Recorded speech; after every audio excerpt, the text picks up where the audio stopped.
तो अभी हम चर्चा करेंगे एरोबिक रेस्पिरेशन, मतलब कि रेस्पिरेशन के टाइप हम डिस्कस कर चुके हैं, कितने टाइप के रेस्पिरेशन होते हैं, एरोबिक, एनारोबिक और साथ में ग्लाइकोलाइसिस है, वो दोनों ही टाइप के लिए रेस्पिरेशन में सेम होती है। ग्लाइकोलाइसिस है वो साइटोप्लाज्म में होती है, चाहे तो वो एनारोबिक ऑर्गेनिज्म हो और एरोबिक ऑर्गेनिज्म हो, बिल्कुल सेम हो रही है। परंतु जो ग्लाइकोलाइसिस के प्रोडक्ट हैं वो फर्दर कैसे डिवाइड होते हैं, उसके आधार पर ऑर्गेनिजम्स को दो टाइप में बांटा है, एरोबिक ऑर्गेनिजम्स और एनारोबिक ऑर्गेनिजम्स। तो एनारोबिक ऑर्गेनिज्म में पायरुविक एसिड, पायरुवेट है, वो कन्वर्ट होता है एल्कोहलिक प्रोडक्ट में या इथेनॉल में, या दूसरा जो एनारोबिक ऑर्गेनिजम्स हैं वहां पर लैक्टिक एसिड में, पायरुविक एसिड लैक्टिक एसिड में कन्वर्ट होता है। जबकि एरोबिक ऑर्गेनिजम्स में ये जो पायरुवेट है या पायरुविक एसिड है वो एंटर कर जाता है। फर्दर साइकिल में क्या क्या इवेंट होते हैं पूरा डिटेल में करेंगे। एरोबिक रेस्पिरेशन किसको कहते हैं, क्यों बोल रहे हैं एरोबिक रेस्पिरेशन, क्योंकि यहाँ पर ऑक्सीजन का यूटिलाइजेशन होता है और पायरुविक एसिड है उसका कंप्लीट ब्रेक डाउन होता है, इसलिए इसको एरोबिक रेस्पिरेशन बोल रहे हैं। जब कंप्लीट ब्रेक डाउन होगा तो आपको ज्यादा मात्रा में एनर्जी मिलेगी, बहुत सिंपल सा लॉजिक है। It is a complete oxidation of organic substances in the presence of oxygen releasing CO2, water and energy। बहुत सिंपल सा मीनिंग है कि कंप्लीट ऑक्सीडेशन होता है, कंप्लीट ब्रेक डाउन होता है इन प्रेजेंस ऑफ ऑक्सीजन। जब ऑक्सीजन की प्रेजेंस में हो रहा है इसीलिए इसको हम एरोबिक रेस्पिरेशन बोल रहे हैं। और इसके एंड प्रोडक्ट क्या होंगे, CO2, वाटर एंड एनर्जी। मतलब कि पायरुविक एसिड है वो ब्रेक डाउन होकर के और बनाता है CO2, वाटर बाई प्रोडक्ट के रूप में, और साथ में एनर्जी रिलीज होती है। तो ये जो प्रोसेस है इसको हम एरोबिक रेस्पिरेशन बोल रहे हैं। It occurs in mitochondria.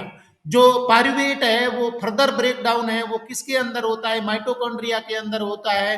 For this the pyruvate final product of glycolysis is transported from the cytoplasm into mitochondria. बहुत सिंपल सा मीनिंग है कि ग्लाइकोलाइसिस है वो साइटोप्लाज्म में हो रहा था, ये पायरुवेट है, पायरुविक एसिड है, इसका जो ग्लाइकोलाइसिस का एंड प्रोडक्ट है वो एंटर कर जाएगा किसके अंदर, माइटोकॉन्ड्रिया के अंदर।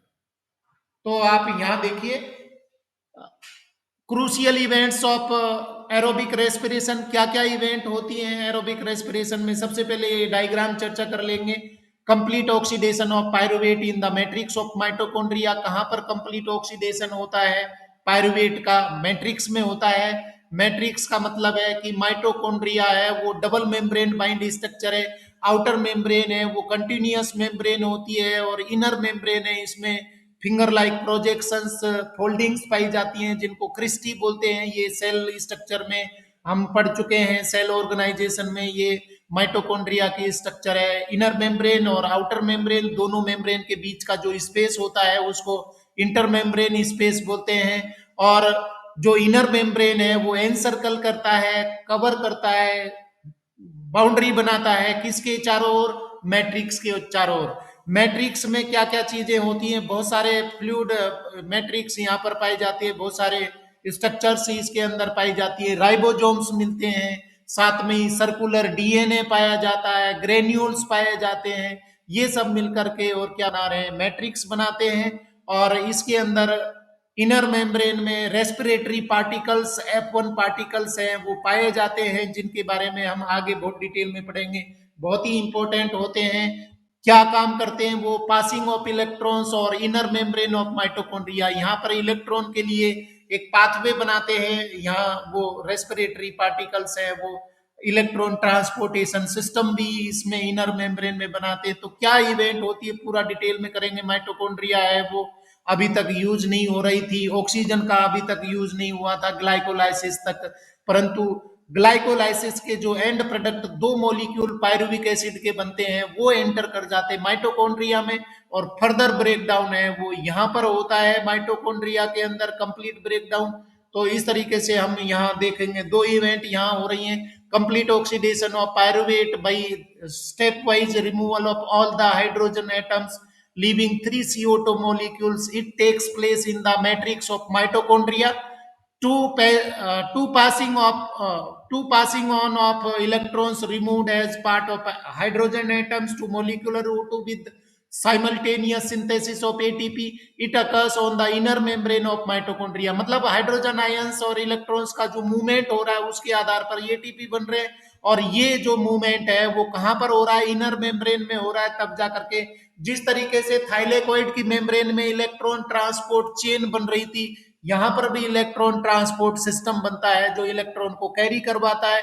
और वो इलेक्ट्रॉन है, क्योंकि O2 है वो चाहत रखता है क्या, ऑक्सीजन चाहता, ऑक्सीजन है, ऑक्सीजन एटम है, वो क्या इच्छा रख रहा है, वो इलेक्ट्रॉन चाहता है, तो दो इलेक्ट्रॉन की इच्छा वो रखता है। जब ये इसको वो इलेक्ट्रॉन मिल जाते हैं तो इलेक्ट्रॉन के साथ में फिर ये क्या करेगा, शेयरिंग करना चाहता है, तो शेयरिंग करेगा तो ये O2 मतलब ऑक्सीजन एटम है वो बना देगा आगे जाकर के H2O। तो अभी हमने पढ़ा कि बाय प्रोडक्ट के रूप में क्या रिलीज हो रहे हैं, CO2 प्लस H2O। तो H2O कैसे बनेंगे, ये ऑक्सीजन के द्वारा बनेंगे, और पूरी प्रोसेस क्या होती है पूरा डिटेल में यहाँ पर चर्चा करेंगे आप। ये देखिए ऑक्सीडेटिव डीकार्बोक्सिलेशन, ये ऑक्सीडेटिव डीकार्बोक्सिलेशन का मतलब है कि कार्बन डाइऑक्साइड का रिलीज हो जाना। तो पायरुविक एसिड प्लस को enzyme A plus NAD plus, मतलब कि पायरुविक एसिड है वो को एंजाइम एक मॉलिक्यूल है, कंपाउंड है, फैक्टर है जो कि अवेलेबल है, ये जुड़ेगा पायरुविक एसिड के साथ में को एंजाइम ए, और साथ में NAD प्लस है वो इसके साथ में जुड़ेगा, किसकी प्रेजेंस में, यहाँ पर ये मैग्नीशियम आयंस है वो होना जरूरी है। मैग्नीशियम आयंस की प्रेजेंस में ये आपस में रिएक्शन करके कंपाउंड बनाएंगे, और इस रिएक्शन को कैटालाइज करेगा पायरुवेट डिहाइड्रोजनेज, और ये बन जाएगा क्या, acetyl coenzyme plus coenzyme A plus CO2 plus NADH plus H plus. तो आप देखिए ये रिएक्शन कैसे कैटालाइज, ये 3 कार्बन कंपाउंड था, इसके साथ में कोएंजाइम ए जुड़ गया, और इसमें से 3 कार्बन कंपाउंड है, इसमें से एक डीकार्बोक्सिलेशन हो गया, एक CO2 रिलीज हो गया, तो ये 2 कार्बन का कंपाउंड बना acetyl coenzyme. Acetic acid 2 carbon का एसिड होता है, तो यहाँ एसिटाइल लग रहा है, इसका मतलब है 2 carbon compound plus coenzyme A मिल करके बनाते हैं acetyl coenzyme A plus CO2 release हो जाती है, और इस प्रोसेस में क्या बनता है, एक NADH बनता है, NAD प्लस से बन जाएगा NADH, और NADH आपका चेक है जिससे आपको आगे जाकर के ATP मिलेगी, कैसे मिलेगी वो भी हम पढ़ेंगे। देख लेते हैं स्लाइड में क्या बोला है। Pyruvic acid enters mitochondrial matrix and undergoes oxidative decarboxylation in presence of pyruvic dehydrogenase। मतलब पायरुवेट है वो एंटर करता है माइटोकॉन्ड्रिया की मैट्रिक्स के अंदर, और वहां पर डिकार्बोक्सिलेशन होता है किस हार्मोन की वजह से, पायरुवेट डिहाइड्रोजनेज की वजह से। It requires coenzyme such as NAD plus and coenzyme A. ये कोएंजाइम कुछ कंपाउंड होते हैं, मॉलिक्यूल्स होते हैं, इनकी जरूरत होती है। During this process 2 NADH molecules are produced from 2 molecules of pyruvic acid। क्योंकि एक पायरुविक एसिड से एक NADH बन रहा है, तो पायरुविक एसिड के तो 2 मॉलिक्यूल है जो ग्लाइकोलाइसिस में बने थे, तो यहाँ पर NADH कितने प्रोड्यूस हो गए, आपके 2 मॉलिक्यूल्स प्रोड्यूस हो गए। Diacetyl coenzyme A then enters tricarboxylic acid TCA cycle. ये जो एसिटाइल कोएंजाइम ए है वो एंटर कर जाएगा एक साइकिल में जिसको TCA साइकिल बोलते हैं, ट्राई कार्बोक्सिलिक एसिड साइकिल बोलते हैं, इसको सिट्रिक एसिड साइकिल भी बोलते हैं, इसको क्रैब साइकिल भी बोलते हैं, जो माइटोकॉन्ड्रिया की मैट्रिक्स के अंदर चलता है। क्या क्या इवेंट हो रही है देखते हैं। TCA साइकिल है वो सबसे पहले किसने दिया था, ये महोदय है हैंस क्रैब। हैंस क्रैब ने इस साइकिल को बताया था, इसलिए इसको हम क्रैब साइकिल भी कहते हैं, इसको हम सिट्रिक एसिड साइकिल भी कहते हैं, इसको हमने एक और नाम दिया था ट्राई कार्बोक्सिलिक एसिड साइकिल भी बोलते हैं, TCA साइकिल भी बोलते हैं। तो ये इसके कितने सारे 3 नाम निकल के आ गए, एक ट्राई कार्बोक्सिलिक एसिड साइकिल या TCA साइकिल, दूसरा है citric acid cycle. Citric acid cycle क्यों कहते हैं, क्योंकि जो फर्स्ट स्टेबल कंपाउंड बनता है यहाँ पर सिट्रिक एसिड बनता है, इसलिए सिट्रिक एसिड साइकिल बोलते हैं। और जिन्होंने इनको इस साइकिल को पता लगाया था, इसलिए इनको ऑनर करने के लिए इसको क्रैब साइकिल भी बोलते हैं। TCA cycle, tricarboxylic acid cycle और Krebs cycle और citric acid cycle was first elucidated by Hans Krebs। तो इसको आप साइकिल को आप यहाँ पर देख सकते हैं। पायरुवेट है वो एंटर करता है एसिटाइल कोएंजाइम, माइटोकॉन्ड्रिया की मैट्रिक्स में एंटर करके और बनाता है एसिटाइल कोएंजाइम ए, और यहाँ एक CO2 रिलीज होता है और NADH भी बनता है। इसके बाद में एसिटाइल कोएंजाइम ए है वो जुड़ जाएगा किसके साथ में, ऑक्जेलो एसिटिक एसिड, 4 कार्बन का कंपाउंड है, इसके साथ में जुड़ जाएगा और 2 कार्बन ये एसिटाइल कोएंजाइम ए लेके आ रहा है। तो दोनों मिलकर के और यहाँ पर जो कोएंजाइम ए है वो तो रिलीज हो जाएगा और 4 कार्बन तो ऑक्जेलो acetic acid plus 2 carbon acetyl acetic acid मान लीजिए इसमें है, तो टोटल मिल करके और यहाँ बन जाएगा एक 6 कार्बन का कंपाउंड जिसको सिट्रिक एसिड बोलते हैं। फर्स्ट स्टेबल कंपाउंड यहाँ पर 6 कार्बन का कंपाउंड बन रहा है सिट्रिक एसिड, इसीलिए इसको हम सिट्रिक एसिड साइकिल भी बोलते हैं। और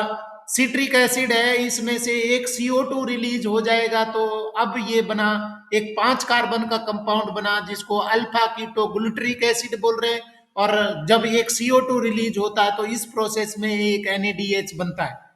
तो 2 NADH यहां बने थे, पायरुवेट को एसिटाइल कोएंजाइम ए में कन्वर्ट करने के लिए NADH याद रखिए बच्चों, 2 NADH यहां बने थे, 2 NADH यहां बन जाएंगे, इनकी वैल्यू है आगे जाके काम आएंगे। अल्फा कीटोग्लूटरिक एसिड है, इसमें से एक CO2 और रिलीज हो जाएगा और ये बन जाएगा एक 4 कार्बन का कंपाउंड जिसको सक्सिनिक एसिड बोलते हैं। और CO2 रिलीज होने का मतलब है बॉन्ड ब्रेक होना, और बॉन्ड ब्रेक होगा तो निश्चित रूप से वहां पर एनर्जी बनेगी, NADH बनेगा। NADH के साथ में ही यहाँ पर GDP से GTP बन जाएगा। बच्चों GTP है वो ATP का जैसा ही एक एनर्जी गिविंग सब्सटेंस बनता है GTP, और इसके साथ में ही सक्सिनिक एसिड है, 4 कार्बन का कंपाउंड है, वो कन्वर्ट हो जाता है मैलिक एसिड में। मैलिक एसिड में बदलते समय यहां पर भी एक एनर्जी रिच कंपाउंड प्रोड्यूस होता है जो FAD को कन्वर्ट कर देगा FADH2 में। ये FADH की भी वैल्यू है, यहाँ पर NADH है, इसकी वैल्यू होती है 3 ATP molecules and FADH2 is equivalent to 2 ATP molecules, तो 2 ATP यहाँ पर प्रोड्यूस हो जाएंगे। मैलिक एसिड बनेगा, मैलिक एसिड से वो कन्वर्ट हो जाएगा, 4 कार्बन कंपाउंड है वो अगेन साइकिल में एंटर कर जाएगा ऑक्जेलो एसिटिक एसिड में, और इस मैलिक एसिड से ऑक्जेलो एसिटिक एसिड बनने के प्रोसेस में एक NADH और बनेगा। तो आप यहाँ कैलकुलेट कर सकते हैं 2 NADH यहाँ पर बने, 2 NADH यहाँ पर बने, 2 NADH यहाँ पर बने, 2 NADH यहाँ बने, टोटल NADH कितने बन गए, 2 4 6 8 NADH बन गए और 2 FADH2 बन गए। तो 8 का मतलब कितना हो गया, 8 गुना 3 करो तो कितने हो जाएंगे भाई,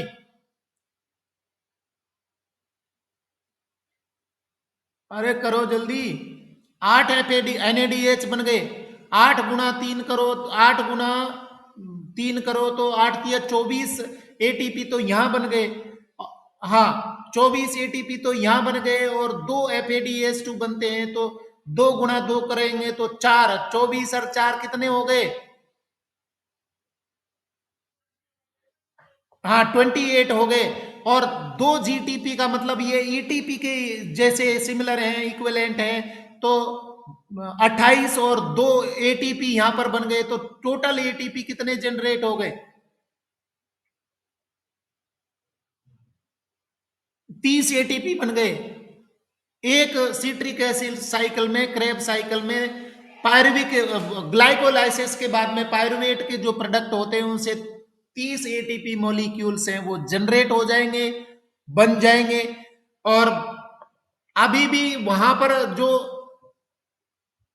NADH और बने थे, ग्लाइकोलाइसिस में भी NADH बने थे, आप कैलकुलेट कर लीजिए, मैं बता रहा हूं यहां पर कितने NADH बने थे। देखिए देखो यहां देखिए, एक NADH इससे बनता है, 2 है तो 2 NADH यहां बन गए, तो 2 NADH का मतलब कितना हो गया भाई, 6 ATP मॉलिक्यूल्स। तो आप कैलकुलेट कर लीजिए, आप टोटल NADH है वो, अगर एरोबिक रेस्पिरेशन हो रहा है तो टोटल NADH बने 5, 5 NADH बने और 2 FADH2 बने, तो 5 गुना 3 करो तो कितना हो जाएगा? 5 नहीं नहीं नहीं नहीं 10 NADH बने। 8 तो यही हो गए, 2 वो पिछले वाले, तो 10 NADH बने। 10 गुना 3 करो तो 30 हो गए, और 2 FADH2 हो गए, 4 34 हो गए, और 2 GTP यहां पर जनरेट हुई, मतलब 2 ATP, तो 34 और 2 36, और 4 ATP वहां पर और जनरेट हो चुकी थी पीछे। 4 डायरेक्ट ATP जनरेट हुई थी, मैं बता रहा हूं यहां पर, ये देखिए, एक 2 ATP ये और 2 ATP ये, तो 36 और 4 कितने हो गए? 40 हो गए। उनमें से आपने 2 खर्च कर दिए ATP, तो नेट गेन कितना हो गया आपको?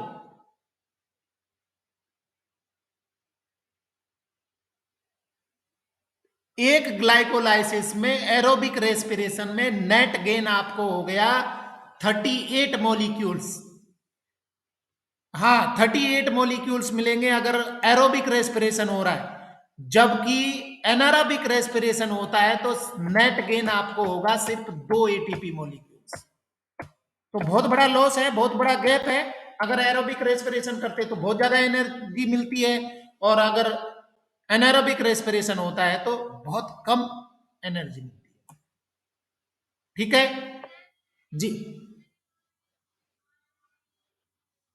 बेटा, एक पायरुवेट है, एक साइकिल, एक पायरुवेट एंटर किया, एक NADH बना, एक NADH बना, दो, एक NADH, 3 बन गए, 3 NADH बन गए। ठीक है,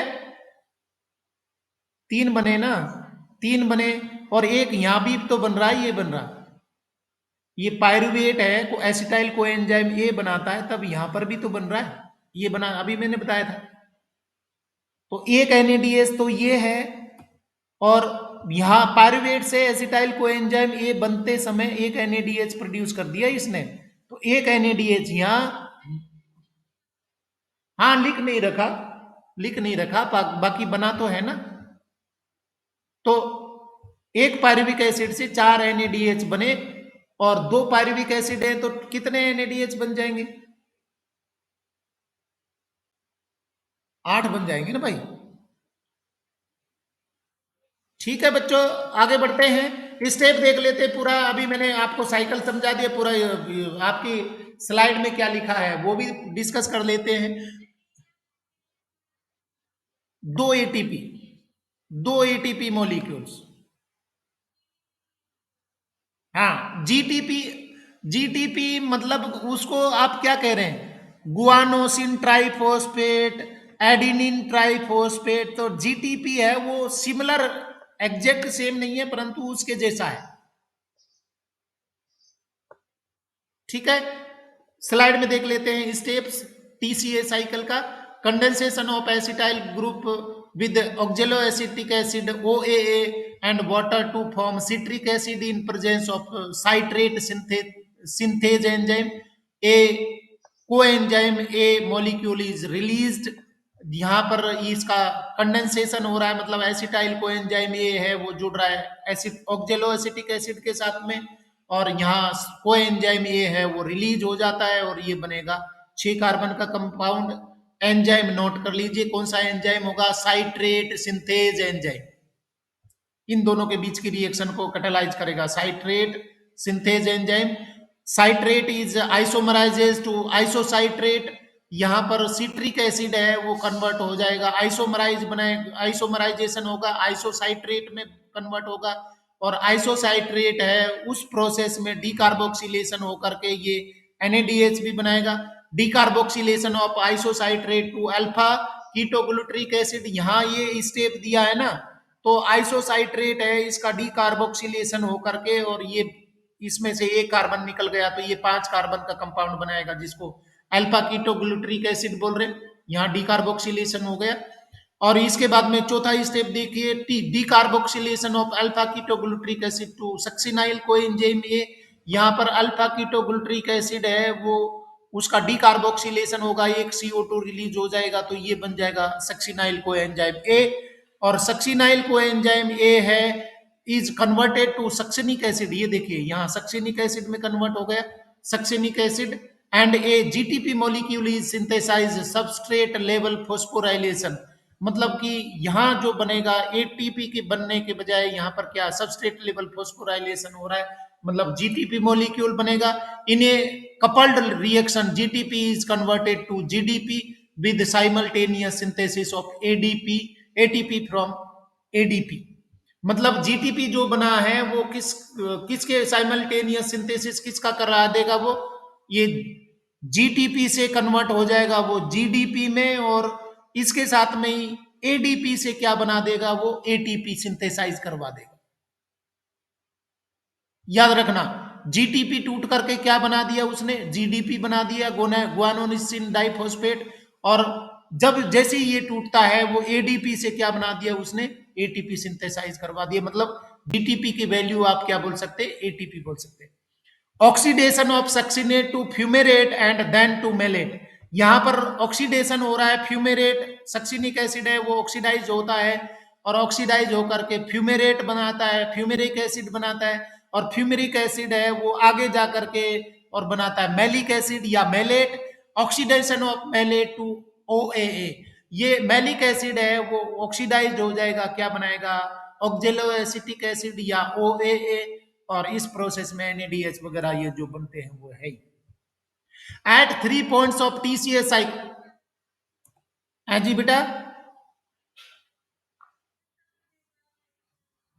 सबस्ट्रेट लेवल फोस्फोराइलेशन का मतलब है कि वहां पर जीटीपी का सिंथेसिस हो रहा है, एक पर्टिकुलर सबस्ट्रेट यहां पर सिंथेसाइज हो रहा है, जीटीपी गुआनोसिन ट्राइफॉस्फेट।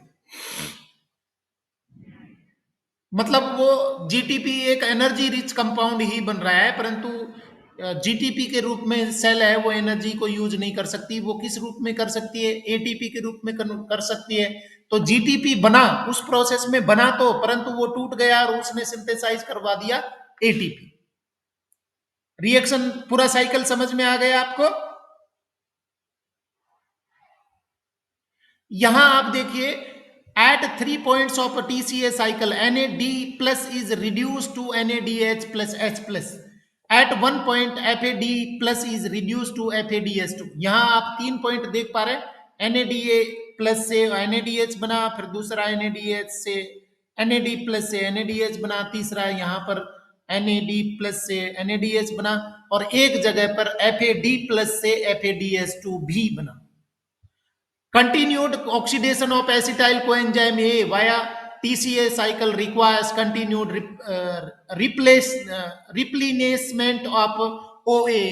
मतलब आपको को एसिटाइल कोएंजाइम ए का ऑक्सीडेशन करना है तो लगातार आपको साइकिल में क्या चाहिए, OAA चाहिए। मतलब जिस तरीके से फोटोसिंथेसिस में हमने केल्विन साइकिल में देखा कि आरयूबीपी है वो रीजनरेट होना चाहिए, यहां पर भी साइकिल में ये रीजनरेट हो रहा है ऑक्जेलो acetic acid, 4 carbon compound.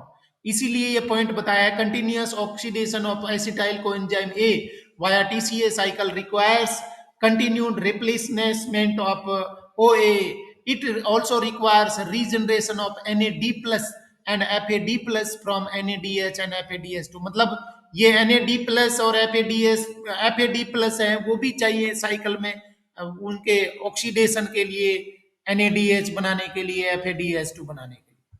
Summary equation of Krebs cycle, pyruvic acid plus 4 NAD plus, यहाँ एक NAD प्लस यहां पर काम आया था बच्चों, तो एक पायरुविक एसिड को चाहिए 4 NAD प्लस चाहिए, प्लस 2H2O मॉलिक्यूल चाहिए, प्लस 2 ADP प्लस PI चाहिए, मतलब 2 ATP यहां पर बनेंगे तो 2 ATP मॉलिक्यूल चाहिए, 3CO2 plus 4 NADH plus 4H plus plus FADH2 plus ATP। इस तरीके से ये बनते हैं। 10 a glucose is broken down to give 6CO2 8 NADH, ये मैंने आपको बता दिया कैलकुलेशन है, 8 NADH plus H plus plus 2 FADH2 plus 2 ATP molecules. ये पूरा साइकिल यहां पर बताया है, क्रैब साइकिल। आप इसका एंजाइम्स यहाँ दे रखे हैं, अगर आपको स्क्रीनशॉट लेना है तो जल्दी से ले लीजिएगा। ये पायरुवेट है वो बन एसिटाइल को एंजाइम ये बनाता है, तो पायरुवेट डिहाइड्रोजनेज एंजाइम काम आएगा। इसके बाद में ऑक्जेलो acetic acid plus acetyl co enzyme ये आपस में रिएक्शन करते हैं, तो एंजाइम यहाँ काम आ रहा है। साइट्रेट सिंथेज सिट्रिक एसिड बनेगा, और साइट्रेट है वो कन्वर्ट हो जाता है आइसोसाइट्रेट में, या सिस एकोनीटेट या आइसोसाइट्रेट में कन्वर्ट होता है, और यहाँ एंजाइम काम आएगा। एकोनिटेज एंजाइम यहाँ पर काम आ रहा है। एकोनिटेज है वो कन्वर्ट हो जाएगा डी आइसोसाइट्रेट में, और डी आइसोसाइट्रेट है उसको एंजाइम यहाँ पर वो सेम वही काम आ रहा है एकोनिटेज। और इसके बाद में डी आइसोसाइट्रेट है वो कन्वर्ट हो जाएगा अल्फा कीटोग्लूट्रिक एसिड में, इसमें एक CO2 रिलीज होगा, तो एंजाइम यहाँ काम आ रहा है आइसोसाइट्रेट डिहाइड्रोजनेज। और अल्फा कीटोग्लूट्रिक एसिड है वो कन्वर्ट हो जाएगा सक्सिनाइल को एंजाइम ए में, और यहाँ रिएक्शन होगी। एंजाइम कौन सा होगा? Alpha ketoglutarate dehydrogenase. इसके बाद में सक्सिनाइल को एंजाइम ये है वो कन्वर्ट होगा सक्सिनेट में, सक्सिनिक एसिड में। एंजाइम यहाँ काम आ रहा है सक्सिनाइल को एंजाइम सिंथेटेज, और सक्सिनेट है वो कन्वर्ट होगा फ्यूमेरेट में, एंजाइम यहाँ पर होगा सक्सिनिक डिहाइड्रोजनेज। फ्यूमेरेट है वो कन्वर्ट होगा मैलिक एसिड में, और एंजाइम यहाँ पर होगा फ्यूमेरेज। और मेलेट है वो कन्वर्ट हो जाएगा, मतलब वापिस रीजनरेट हो गया ऑक्जेलो एसिटिक एसिड, इसमें एंजाइम काम आ रहा है मेलेट डिहाइड्रोजनेज। तो एंजाइम आपको हर स्टेप में याद रखने हैं, और किससे क्या प्रोडक्ट बनता है स्क्रीनशॉट जल्दी से ले लीजिए, आगे बढ़ते हैं।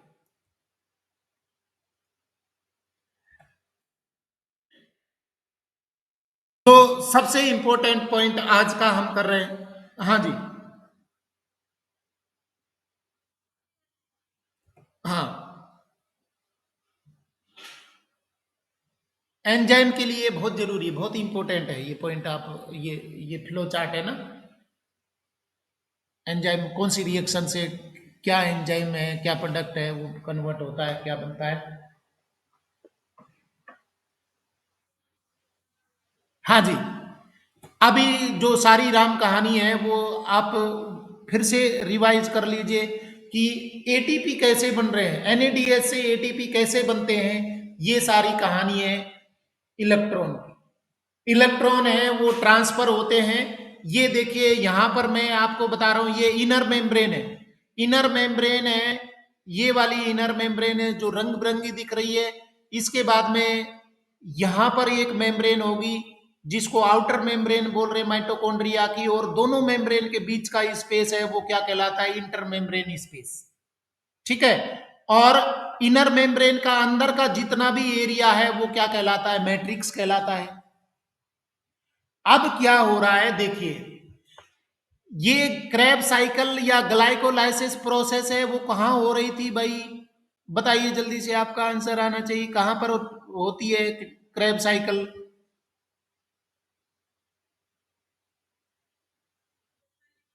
एग्जैक्टली मैट्रिक्स में, माइटोकॉन्ड्रिया की मैट्रिक्स में वो साइकिल चल रहा था। और उस साइकिल में क्या क्या प्रोड्यूस हो रहे थे? एक एनर्जी रिच कंपाउंड पैदा हो रहे थे, NADH और FADH2।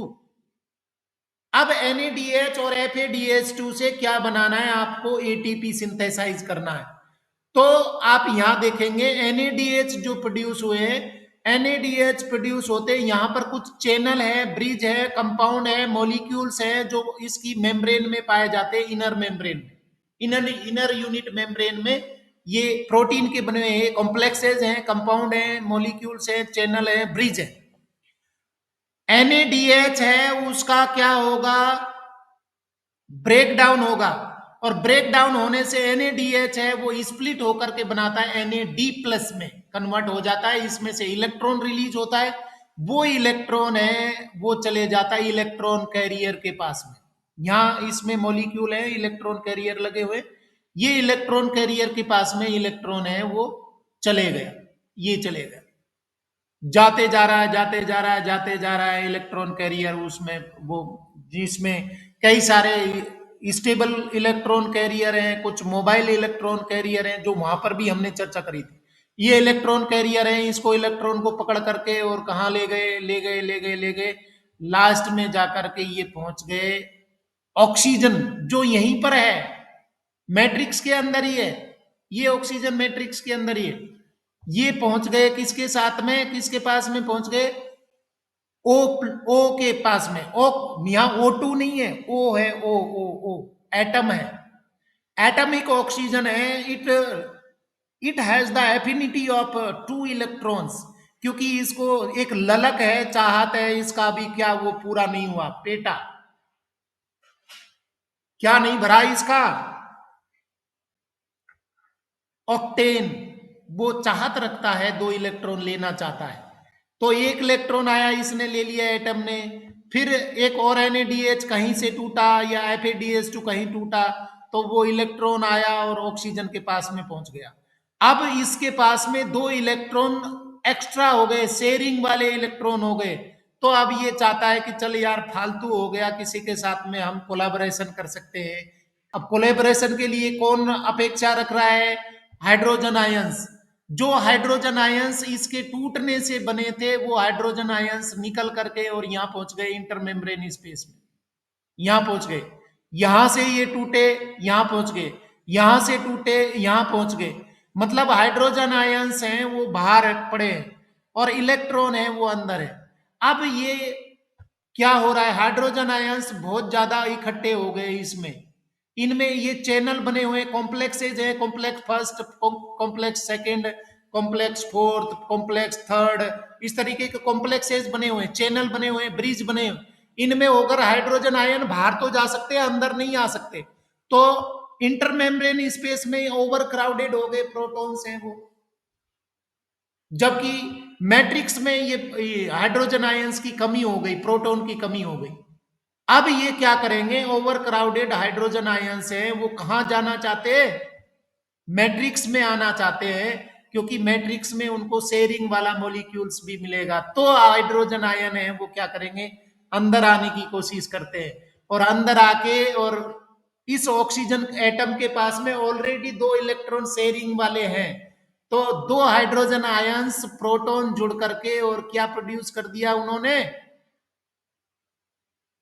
वाटर बना दिया, ये वाटर बन गया, और वाटर बन गया, और ये एक ब्रिज है, एक चैनल है, बाहर तो इन सब ब्रिजेज में होकर के जा सकते हैं, परंतु अंदर आने का रास्ता है वो सिर्फ F1 पार्टिकल है या रेस्पिरेटरी पार्टिकल है, वो रेस्पिरेटरी पार्टिकल में होकर के वो अंदर आने की कोशिश करते हैं, तो एनर्जेटिक प्रोटॉन है इसमें होकर के आते हैं, तो वो किसको एक्टिवेट कर देते हैं, ATP सिंथेज एंजाइम को, और यहां पैदा हो जाती है ATP।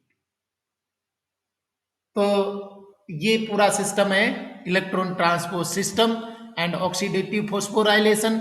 बच्चों, 2 तरीके के फोस्फोराइलेशन होते हैं, एक फोटोफोस्फोराइलेशन होता है, एक ऑक्सीडेटिव फोस्फोराइलेशन होता है। फोटोफोस्फोराइलेशन का मतलब आप पढ़ चुके हैं कि लाइट की वजह से एटीपी का सिंथेसिस होना, जो कि लाइट रिएक्शन में होता है, साइक्लिक और नॉन साइक्लिक में हमने पढ़ा, केमी ऑस्मोटिक हाइपोथेसिस में भी हमने पढ़ा, और ऑक्सीडेटिव फोस्फोराइलेशन का मतलब है ऑक्सीजन की प्रेजेंस में एटीपी सिंथेसाइज हो रहा है, तो वो ऑक्सीडेटिव फोस्फोराइलेशन होता है, और ये oxidative phosphorylation takes place in the mitochondria of the cell. समझ में आ गया फ्लो चार्ट, नहीं समझे?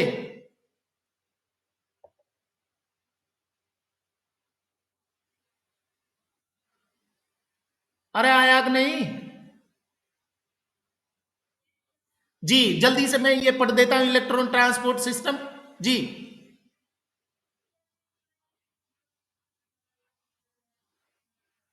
बताऊंगा बताऊंगा, इलेक्ट्रॉन ट्रांसपोर्ट एक बार स्लाइड पढ़ देता हूं मैं। Electron transport system ETS and oxidative phosphorylation, electron transport, हाँ जी बिल्कुल पढ़ाऊंगा, बिल्कुल। इलेक्ट्रॉन ट्रांसपोर्ट, हाँ जी हाँ जी, ये कंप्लीट कर लूं मैं। हाँ तो बस बस 3 मिनट में कंप्लीट कर देता है। Electron transport system ETS is the metabolic pathway present in the inner mitochondrial membrane through which the electron passes from one carrier to another. This is to release and utilize energy stored in NADH, H plus, and FADS2 formed during TCS cycle by oxidation. The electrons are passed on to O2 to form H2O. O2 का मतलब oxygen atom के पास में पहुंचते हैं और वो H2O बना देते हैं. Electrons from NADH are oxidized by an NADH dehydrogenase complex. First में ये बनेगा, ये एंजाइम यहाँ पर अवेलेबल है, NADH dehydrogenase, जो इसको ऑक्सीडाइज करेगा. Electrons are then transfer to ubiquinone, Q located within the inner membrane. ये यूबीक्यूनोन के पास में पहुंचा electron. Ubiquinone also receives reducing equivalent via FADS2 complex second that is generated during oxidation of succinate in citric acid. जो FADS2 से भी ये electron को कैरी रिसीव करता है, जिसको आप यूबीक्यूनोन बोल रहे हैं. और इसके बाद में द रिड्यूस यूबिक्यूनोल और QS2 is then oxidised with the transfer of electrons to cytochrome c via cytochrome BC1 complex. Complex third में ये ऑक्सीडाइज्ड होगा. Cytochrome c is a small protein attached to the outer surface of the inner membrane. It acts as a mobile carrier of electron between complex third and fourth. Cytochrome है वो mobile career का काम कर रहे हैं, ये electron को carry करते हैं, ले जाते हैं from complex third to fourth. Complex fourth refers to cytochrome c oxidase complex containing cytochrome a and A3 and 2 copper centres. यहाँ पर ये cytochrome c oxidase enzyme complex यहाँ पर बना रहे हैं कॉम्प्लेक्स फोर्थ, जिसमें A2 लेकर के और 3 A से लेकर के 3 साइटोक्रोम्स हैं वो पाए जाते हैं. साथ में कॉपर सेंटर्स भी होते हैं जो इलेक्ट्रॉन को कैरी करवाते हैं, ले जाते हैं. when the electrons pass from one carrier to another via complex first to fourth, they are coupled to ATP synthase complex fifth for the ATP production. मतलब कि पहले से लेकर के फोर्थ कॉम्प्लेक्स तक ये इलेक्ट्रॉन है वो जाते हैं और इसके बाद में ये फिफ्थ कॉम्प्लेक्स में ओ के पास में जुड़ करके और ये बनाएंगे प्रोटॉन से जुड़ करके एटीपी मॉलिक्यूल बनाएंगे, साथ में ये H2O मॉलिक्यूल बनाएंगे. Number of ATP molecules produced depends on the nature of the electron donor. किस तरीके का इलेक्ट्रॉन डोनर है उसके आधार पर बनते हैं. तो मैंने आपको बताया oxidation of 1 NADH equal to 3 ATP molecules and oxidation of 1 FADH2 equal to 2 ATP molecules. ये इस तरीके से बनते हैं. आप कॉम्प्लेक्सेस भी ध्यान रखिए, 4 कॉम्प्लेक्स हैं वो इलेक्ट्रॉन को कैरी करने वाले और हाइड्रोजन आयंस को ट्रांसफर होने में मदद करते हैं. साथ में ही फिफ्थ कॉम्प्लेक्स है वो ATP सिंथेसिस के लिए होता है. सबसे पहला कॉम्प्लेक्स चैनल ब्रिज, यहाँ पर आप देख पा रहे हैं कॉम्प्लेक्स फर्स्ट, जो जहां क्यों कौन सा एंजाइम है, NADH डीहाइड्रोजनेज कॉम्प्लेक्स कहलाता है. कॉम्प्लेक्स सेकंड है, इसमें से NADH2 से इसका ऑक्सीडेशन होकर के यहाँ इलेक्ट्रॉन्स हैं वो रिलीज होते हैं. कॉम्प्लेक्स सेकंड है आप देख पा रहे हैं. इसके बाद में कॉम्प्लेक्स थर्ड साइटोक्रोम BC1, ये साइटोक्रोम BC1 है. कॉम्प्लेक्स थर्ड है ये वाला कॉम्प्लेक्स थर्ड. इसके साथ में ही complex fourth cytochrome C oxidase enzyme यहाँ पर पाया जाता है. ये इलेक्ट्रॉन्स हैं वो जुड़ जाते हैं ऑक्सीजन एटम के साथ में. और कॉम्प्लेक्स फिफ्थ है ATP सिंथेज, इसके पास में हेड में एंजाइम पाया जाता है. प्रोटॉन्स हैं वो अंदर आ सकते हैं परंतु बाहर नहीं जा सकते, जबकि यहाँ से बाहर जाते हैं अंदर नहीं आ सकते. तो एनर्जेटिक प्रोटॉन है जब यहाँ आएंगे तो वो ATP सिंथेज को एक्टिवेट कर देते हैं और इस प्रोसेस में ADP से ATP बन जाता है. In anaerobic respiration, the role of oxygen is limited to the terminate.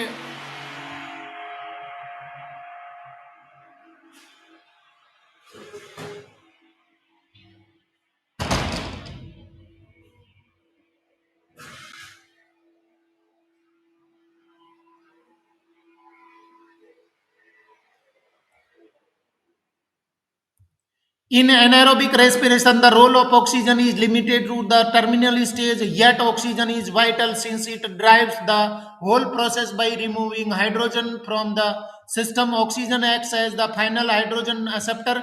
In respiration, energy of oxidation reduction is utilized for the phosphorylation. So this process is called oxidative phosphorylation.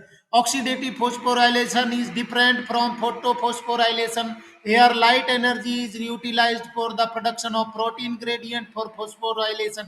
मतलब कि photophosphorylation और oxidative phosphorylation में difference है। वहां पर light energy की जरूरत हो रही थी, जबकि यहाँ पर ऑक्सीजन की जरूरत हो रही है। और इस तरीके से ये देखिए, आप ओवरऑल इलेक्ट्रॉन ट्रांसपोर्ट चेन को देख सकते हैं। एनएडीएच है वो कॉम्प्लेक्स फर्स्ट में जाएगा, फिर यूबिक्विनोन पर एक इलेक्ट्रॉन जाएगा।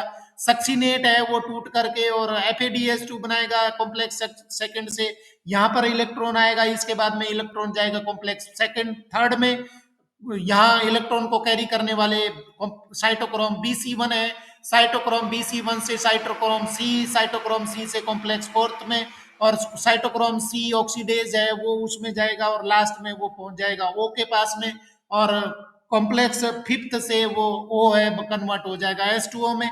इस तरीके से ये आप देख पा रहे बच्चों, ये आउटर मेम्ब्रेन है, ये इनर मेम्ब्रेन है। इसके बाद में यहाँ पर कॉम्प्लेक्स में से ये ऑक्सीडेशन होने पर प्रोटॉन ग्रेडियंट है वो बढ़ते जाता है, और इस चैनल में होकर के वो प्रोटॉन है वो अंदर आने की कोशिश करते हैं और यहाँ एटीपी सिंथेसाइज हो जाता है।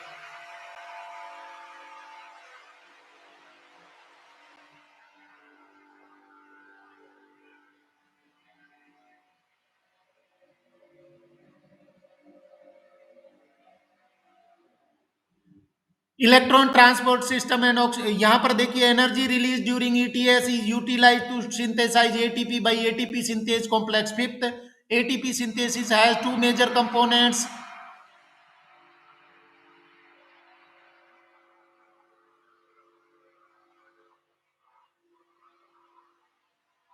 अरे भाई मशीन चल पड़ी है यहाँ पर।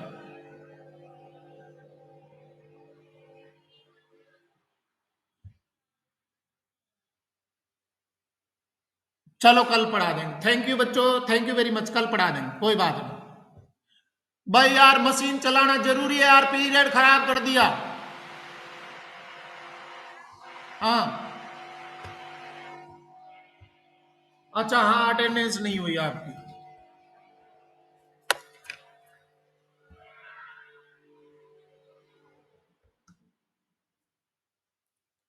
अटेंडेंस जल्दी से बोल दीजिए भाई, 13 तारीख हो गई आज। कल तो पीरियड था नहीं ना।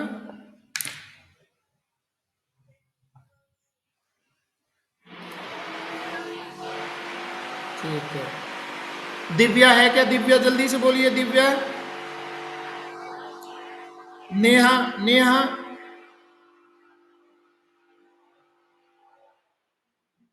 नेहा नहीं आ रही भाई क्लास में। प्रिया, पलक, आ, पलक, मनप्रीत, सृष्टि, चाहत, पायल, पूजा। अच्छा नेहा तो है क्या? नेहा रानी, मुक्ता, प्राची, प्राची, लक्ष्मी, हितेशा, मनु, दीपांशु, आशा। ठीक है बच्चों, थैंक यू वेरी मच, बंद कर दीजिए। थैंक यू बच्चों। कौन प्रेजेंट? चलो नेहा लगा दी मैंने अटेंडेंस। ठीक है, ठीक है बच्चों। हाँ ठीक है, हो गई बेटा, अटेंडेंस हो गई। बंद करिए जल्दी से, बंद कर दीजिए।